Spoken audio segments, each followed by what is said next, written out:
The box.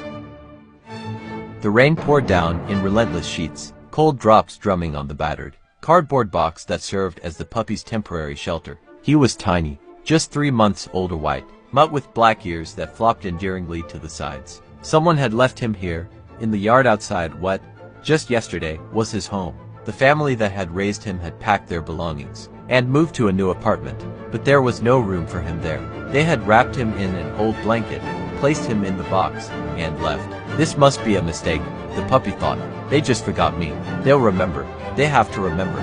Hours passed. The puppy shivered in the cold, his tiny body twisting with hunger. Worrying thoughts filled his head. What if they don't come back? What if I stay here forever? He pressed himself against the wet corner of the box, trying to stay warm. Nearby, the barking of large dogs echoed in the night, and every sound made him flinch. One night, a stranger approached the box. He was drunk, staggering, and reeked of alcohol. Peering inside, the man chuckled darkly and tossed a pebble at the puppy. The little dog whimpered in fear, but the man just laughed and stumbled away. During rare moments of silence, the puppy would close his eyes and imagine the door to the house opening. He pictured his family calling him back. "Buddy, we're so sorry. We forgot you. Come home, there's a warm bed and dinner waiting for you." But the door stayed shut, and the cold grew sharper. On the third night, the puppy barely moved. Hunger gnawed at him, and his head swam with dizziness. His paws felt too heavy to lift. Outside, the rain turned to snow. The first delicate flakes fell on his thin, trembling body. The puppy weakly raised his head and saw a little girl. She looked about 10 years old, bundled up in a bright scarf, holding a flashlight. Her eyes met his large, filled with fear and pain. "Mom, Dad, there's a puppy here," she shouted. Within moments, warm hands lifted his shivering body. He wanted to resist, but he was too tired. Exhaustion overtook him, and he passed out. When the puppy woke up, he was warm. A soft blanket surrounded him, and a bowl of milk sat nearby.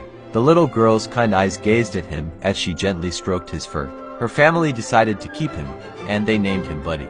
Within weeks, Buddy regained his strength. He quickly adapted to his new life, running through the house, playing with the children, and wagging his tail with joy. He had found something he hadn't known before, a family that truly loved him. Months later, Buddy was riding in the back seat of the family car as they drove through the city.